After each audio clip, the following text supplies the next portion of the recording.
ആലപ്പുഴയില് textile ഷോപ്പിന്റെ ഉദ്ഘാടനം നടക്കുകയാണ്. അതിന്റെ തൊട്ട് നടുക്ക് തന്നെ നമ്മൾ അനുസരിയും കൂട്ടരുമുണ്ട്. അപ്പോഴാണ് അവിടെ വെച്ചൊരു നറുക്കെടുപ്പ് നടന്നത്.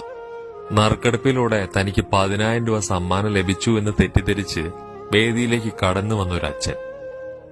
ശരിക്കും പറഞ്ഞു കഴിഞ്ഞാൽ നറുക്കെടുക്കുന്ന സമയങ്ങളിൽ നമ്മളും ഒന്ന് ആലോചിച്ചു പോവും, ഒന്ന് ഓർത്തു പോവും. ചിലപ്പോ മനസ്സിലിങ്ങനെ മന്ത്രിക്കുകയും ചെയ്യും, ഈശ്വര എനിക്ക് തന്നെ അടിക്കണേ എന്ന്. സമ്മാനം അയാൾക്കല്ല എന്നറിഞ്ഞപ്പോ വേദിയിൽ നിന്നും നിരാശയോടെ പോകേണ്ടി വന്നു.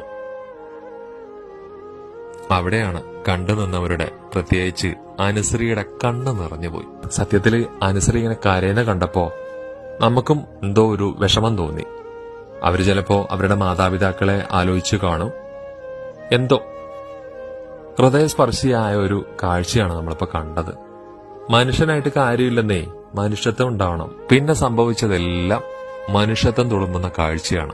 ഉദ്ഘാടന ചടങ്ങൊക്കെ കഴിഞ്ഞ് അവരെ വിളിച്ചു വരുത്തി അനുശ്രീ ടെക്സ്റ്റൈൽസിലുള്ള ഉടമയും അദ്ദേഹത്തിന് സമ്മാനം നൽകി. രണ്ടുപേരും ഓരോ തുക നൽകി. ഒരു ചെറിയ പൂവ് കിട്ടുമെന്ന് കരുതി ആ സ്റ്റേജിലേക്ക് കയറി വന്ന അരച്ചന് ഒരു പൂക്കാലം തന്നെ സമർപ്പിച്ച അനുശ്രീ, താങ്കള് വലിയൊരു ഹൃദയമുള്ളവളാണ്. അനുശ്രീകരിക്കട്ടെ 100 കുതിരപ്പവൻ.